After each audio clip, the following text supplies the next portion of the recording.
you're not confused yet, you will be when you take a look at this place. This is the Consumer Electronics Show held this week in Chicago. All the manufacturers come here to show off their version of what they think is it.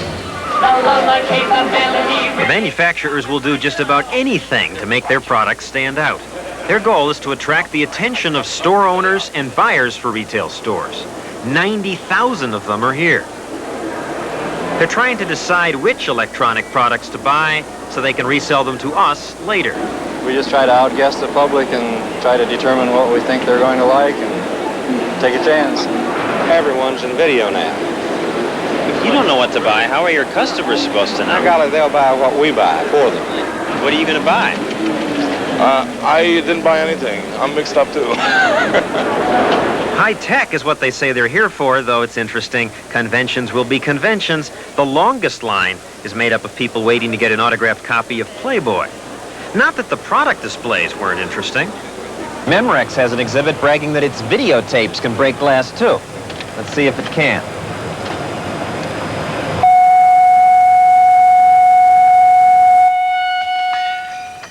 Works.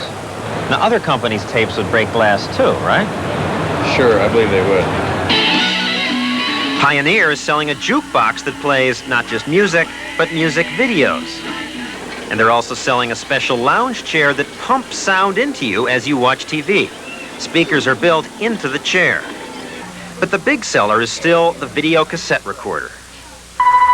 No cassette is inside. No cassette. This year they have a machine that talks to you, and a VCR that lets you set the machine to record programs up to a year in advance. Now, I don't know why anyone needs these things. Perhaps more appealing is the sound quality of the new machines. Hans Fontel is audio-video critic for the New York Times. Up to now, the sound portion on all VCRs has been pretty crummy. Until now. The hottest VCRs this fall will be hi-fi stereo machines. Be warned, stereo and hi-fi stereo are not the same thing. Stereo merely means that you differentiate between left and right, that you've got two channels. Now, both channels can be lousy. High fidelity means that you get clear, natural sound over the full range from the lowest bass to the uppermost highs. The new hi-fi machines have that. Also new this year, an 8mm format that lets you use a smaller cassette. Before 8mm, we had a choice between beta format or VHS format. It doesn't much matter which you buy. All will give you a good picture, but you should know that the machines are not compatible. That means they won't play tapes recorded on another type of machine. So if you're buying a VCR, it's a good idea to buy the same format your friends own. Then you can exchange tapes. Today, most Americans own VHS machines. And don't get hung up on brand names. There are 22 different brands, but all of them are made by just 7 Japanese companies, and much of the basic equipment is standardized. Now, if you're confused about which equipment to buy, some stores will solve the problem for you by selling you a video room. This one's at New York Video. It has all the state-of-the-art technology, including a 10-foot TV screen. It's all yours for $59.99. That's $59,990. Now, obviously, you can join the video revolution for a lot less. Today, you can buy perfectly good VCRs for $300. If you want to try one out first, many stores rent them for $10 a night. Renting is also a way to make sure you have the newest equipment because the technology keeps changing. Soon we'll be seeing stereo TVs, tiny screens, 2- and 3-screen TVs, still fancier cassette recorders, even a TV that lets you participate. A company called ACTV has come up with a system that lets you make some of the decisions a television director would normally make. For example, watching a music program like this one, if I want to change the shots, I can do it with this activator. If I want a tighter shot, I press a button.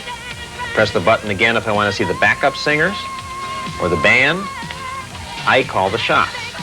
But wait a second. Ultimately, can we control all this technology? Or will it make us more passive and change our society? Stuart Ewan teaches communications at Hunter College. We are talking about a society which over the past 50 or 60 years has increasingly defined life as something which took place in the home, increasingly sitting in front of electronic equipment. It kind of encourages a sort of political and social passivity, which I think is very dangerous to the lifeblood of democracy. I think when you have a society which generates a culture of passivity, the question of democracy really begins to be pushed further and further aside. John, on a practical nature, I wonder if some people buying videotape recorders have the problem that I have, which is that I own one, but it's so complicated, I don't know how to use it.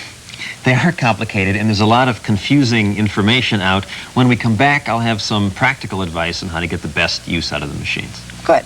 Maybe I'll learn something. We'll be right back.